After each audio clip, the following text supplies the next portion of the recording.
Good morning बच्चों। इससे पहले की क्लास में मैंने आपको गति पढ़ाई थी, उसके बाद में सदिश राशि पढ़ाया था और दूरी तथा विस्थापन में अंतर पढ़ाया था। आज आपको बताते हैं एक समान गति। एक समान गति का मतलब क्या है कि जैसे और बात कहें कि अगर आप 40 किलोमीटर प्रति घंटे की चाल से चलते हैं तो इसका मतलब क्या हुआ कि 1 घंटे में 40 किलोमीटर की दूरी तय करेंगे। कंटिन्यू चलते रहेंगे तो फिर अगले 40 घंटे में भी 1 घंटे में 40 किलोमीटर की दूरी तय करेंगे। तो मतलब बात यही है कि जैसे जैसे अगर आप 1 घंटे चलते तो 40 किलोमीटर, 2 घंटे चलते तो 80 किलोमीटर।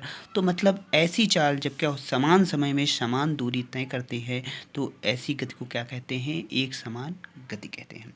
तो इसमें जब अगर समय और दूरी के बीच का अगर ग्राफ खींचते हैं तो हमें जो एक ग्राफ मिलता है वो क्या मिलता है? एक सरल रेखा मिलता है या एक सीधी रेखा मिलता है। एक असमान गति का मतलब क्या है कि जब हम समय तो बराबर लगाएं, जैसे हमने पहले 1 घंटा चला तो 40 किलोमीटर दूरी तय कर ली, लेकिन अगले 1 घंटे में चले तो हमने कुछ दूरी कम की या ज़्यादा की। तो मान लीजिए 20 करें, 30 करते या 50 करते तो क्या हो गई? असमान हो गई। पहले उतने ही समय में 40 किलोमीटर, अब 30 कर रहे हैं या 50 कर रहे हैं तो क्या कम या ज़्यादा हो गई।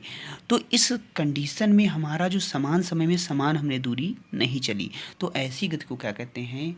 असमान गति। जब कोई वस्तु समान समय में समान दूरी नहीं चलता है तो उसे क्या कहते हैं? असमान गति कहते हैं। इसमें जो मिलने वाला ग्राफ है किसके? समय और दूरी के बीच का। तो ये क्या होगा?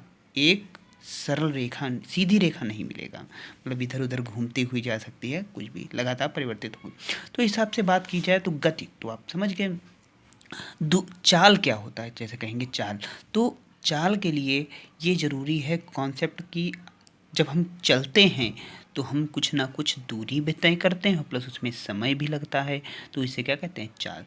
तो चाल क्या है? किसी भी समय में मतलब क्या, मतलब अगर हम चल रहे हैं तो 1 घंटे चलते हैं तो कितनी दूरी तय कर रहे हैं, वही उसकी वस्तु की चाल। तो किसी वस्तु द्वारा एकांक समय मतलब 1 घंटा, 1 सेकेंड, 1 मिनट कुछ भी हो सकता है, ठीक है, में चली गई दूरी को ही क्या कहते हैं? उस वस्तु की चाल कहते हैं। तो चाल को इंग्लिश में क्या कहते हैं? स्पीड कहते हैं। तो इसे चाल को एस से प्रदर्शित करते हैं। चली गई जो वस्तु द्वारा जितनी दूरी चली जाती है, दूरी को क्या कहते हैं? डिस्टेंस। और समय जो लगाता है उसे टाइम कहते हैं। तो चाल बराबर दूरी बटे समय। ये क्या है? एक अदिश राशि है। इसका मात्रक क्या होता है? मीटर पर सेकेंड होगा और या किलोमीटर प्रति घंटा हो सकता है, ठीक है। अगर बात करें औसत चाल, जैसे एक आदमी है, पहले 1 घंटा चला और 10 किलोमीटर की दूरी तय की, अगले फिर वो 1 घंटे चला तो थक गया, तो सपोज करिए कितनी 5 ही किलोमीटर की दूरी तय कर पाया। तो मतलब तो उसका जहाँ से घर से तो मान लीजिए 2 बजे चला था तो 4 बजे वहाँ, तो वहाँ पे जो 4 बजे जब देखेंगे तो कहेंगे औसत, मतलब इस हिसाब से ये किसी को क्या पता कि पहले वो स्पीड में चला फिर धीमे हो गया, नहीं, वहाँ पे ये पता चलेगा कि औसत वो किस चाल से चलता है, तो उसे कहेंगे औसत चाल। तो कैसे निकालेंगे? कुल दूरी कितनी थी? तो कुल दूरी कितनी चली? पहले 10 चली, फिर 8 चली, तो 18 चल गया। तो मतलब D1 D2 मतलब दूरियों को जोड़ देते हैं। और कुल समय, तो पहले वाले के लिए समय के लिए उसने लगाया था कितना? 1 घंटे, फिर 1 घंटे तो 2 घंटे लगा दिए। तो इस तरह क्या है? कुल दूरी बटे कुल समय औसत चाल, ठीक है। जैसे अब ये 1-2 क्वेश्चन हैं। क्या, यदि किसी व्यक्ति द्वारा 2 घंटे में 10 किलोमीटर की दूरी तय करता है तो उस व्यक्ति की चाल बताइए। तो चाल बराबर दूरी बटे समय। तो होता है, तो दूरी, समय कितना दिया गया? 2 घंटे, दूरी कितनी है? 10 किलोमीटर, तो चाल बराबर दूरी बटे समय। तो इतने किलोमीटर प्रति घंटे की चाल आ गई। अब इसी तरह अगला क्वेश्चन क्या है? कोई व्यक्ति है, पहले जो 20 किलोमीटर की दूरी है 1 घंटे में तय करता है और अगले 20 किलोमीटर की दूरी तय करने में वह 2 घंटे समय लगाता है।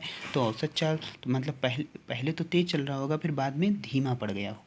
तो हमने कहा D1, पहले डिस्टेंस कितना था? 20 किलोमीटर, समय कितना लगा था? 1 घंटे। अब 20 किलोमीटर है, फिर समय कितना हो गया? 2 घंटे।